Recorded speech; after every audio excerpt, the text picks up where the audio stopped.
আসসালামু আলাইকুম viewers, Google অ্যাডসেন্সে কিভাবে ব্যাংক অ্যাকাউন্ট অ্যাড করতে হয় সেটা আজকে আমি আপনাদেরকে দেখাবো। কারণ অ্যাড্রেস ভেরিফিকেশন করার পরই ব্যাংক অ্যাকাউন্টটা অ্যাড করতে হয়। আপনারা যেটা করবেন, আপনাদের ব্রাউজারে চলে যাবেন। আমি আমার ব্রাউজারে চলে আসছি। তো অবশ্যই আপনাদেরকে একটা জিনিস লক্ষ্য রাখতে হবে, মনে রাখতে হবে, সেটা যেই জিমেইল দিয়ে আপনার গুগল অ্যাডসেন্সটা তৈরি করা আছে, এই গুগল অ্যাকাউন্টটা বা জিমেইলটা যেন আপনার এই ব্রাউজারে লগ ইন থাকে। তো আমি সরাসরি অ্যাকাউন্টে চলে যাচ্ছি, অ্যাডসেন্স অ্যাকাউন্টে যাওয়ার পরে এখান থেকে আমি আপনাদেরকে বিষয়টা ডিটেল দেখানোর চেষ্টা করব। তো আমি এখানে আসার পরে যেটা করব, পেমেন্ট অপশনটা দেখতে পাচ্ছেন আপনারা। পেমেন্টস অপশনে যাওয়ার পরে পেমেন্ট ইনফোর ভিতরে চলে যাব।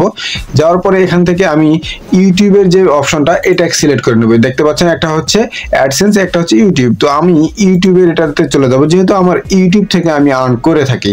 তো এখান থেকে নিচের দিকে অপশন দেখতে পাচ্ছেন অ্যাড পেমেন্ট মেথড। তো আমি অ্যাড পেমেন্ট মেথডের উপরে ক্লিক করে দেব। দেওয়ার পরে এখানে অপশন দুইটা দেখতে পাচ্ছেন আপনারা। তো উপরে যে অপশনটা সেটা হচ্ছে সরাসরি ব্যাংকে ট্রান্সফার করবে আপনার আর্নিংটা, আর নিচেরটা হচ্ছে যে চেকের মাধ্যমে আপনাদেরকে পেমেন্ট করবে। তো এরকম চেকের মাধ্যমে যদি আপনাদেরকে পেমেন্ট করে তারা, তাহলে বারবার আপনার কাছে চিঠি আসবে। তো এটা ঝামেলার একটা ব্যাপার। তো এখান থেকে এড়িয়ে যাওয়ার জন্য আমি সরাসরি উপরেরটা ক্লিক করলাম, যাতে আমি ব্যাংকে ট্রান্সফারটা নিতে পারি। তো প্রথমে যেটা দেখতে পাচ্ছেন উপরের দিকে, এটা হচ্ছে অপশনাল, এটা দেওয়ার কোনো দরকার নাই। নিচের দিকে অপশন যেটা দেখতে পাচ্ছেন আপনারা, নেম অন ব্যাংক অ্যাকাউন্ট, আমার ব্যাংক অ্যাকাউন্টের নামটা কি। তো আমি আমার ব্যাংক অ্যাকাউন্টের নামটা এখানে দিয়ে দিচ্ছি। তো আমি আপনাদেরকে প্রথমে বুঝাই নেই, তারপরে আমি এটাকে ফিল আপ করবো।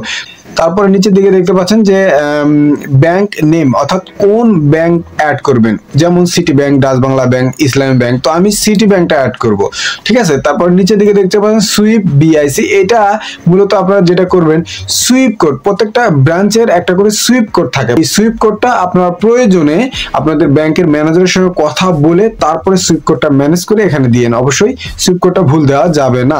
তারপর নিচের দিকে দেখতে পাচ্ছেন অ্যাকাউন্ট নাম্বার। তো এই অ্যাকাউন্ট নাম্বার আপনারা এখানে টাইপ করে দিবেন, ঠিক আছে। তো আমি আমারটা টাইপ করে দিচ্ছি। তারপর নিচের দিকেও আমি টাইপই করে দেব। এটা কপি পেস্ট করবেন না। কপি পেস্ট করলে হবে কি, যদি আপনার উপরেরটা ভুল হয়ে যায় তাহলে নিচেরটাও কিন্তু ভুল হয়ে গেল। আর যদি আপনারা টাইপ করেন, প্রথমটা ভুল হলেও দ্বিতীয়টা ভুল হওয়ার সম্ভাবনা একেবারেই নাই বললে চলে। তো আমি এগুলোকে পূরণ করে নিচ্ছি, তারপর আমি বিস্তারিত আরো দেখাচ্ছি আপনাদেরকে।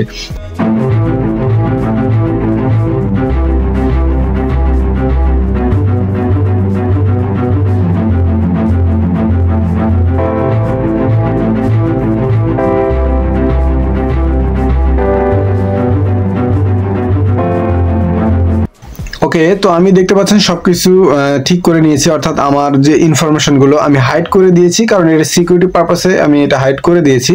এখন নিচের দিকে অপশনটা দেখতে পাচ্ছেন সেট অ্যাজ এ প্রাইমারি, এটার উপরে আপনারা ক্লিক করে দিবেন। দেওয়ার পরে এখানে যখন টিক মার্ক থাকবে, এটা টিক মার্ক থাকার পরে এখানে সেভ করে দিবেন। তো আমি আশা করি আমার এটা সবকিছু ঠিক হয়ে গেছে, যেমন আমার নামটা সবকিছু। আমি একটু একবার ট্রাই করে দেখি, ইনশাল্লাহ কোনো সমস্যা হওয়ার কথা না। তো আমি জাস্ট সেভের উপরে ক্লিক করে দেবো। সেভের উপরে ক্লিক করে দিলে আমার এখানে কি একটু লোড নিচ্ছে, নেওয়ার পরে কি দেখায় দেখি একটু, আপনারাও দেখতে পাচ্ছেন। হ্যাঁ, তো ব্যাংক অ্যাকাউন্টটা অ্যাড হয়ে গেছে। এই যে ব্যাংক অ্যাকাউন্ট অ্যাড হয়ে গেছে আমার এখানে দেখতে পাচ্ছেন যে আমার নাম সহ এখানে অ্যাকাউন্ট নাম্বারটা চলে আসছে।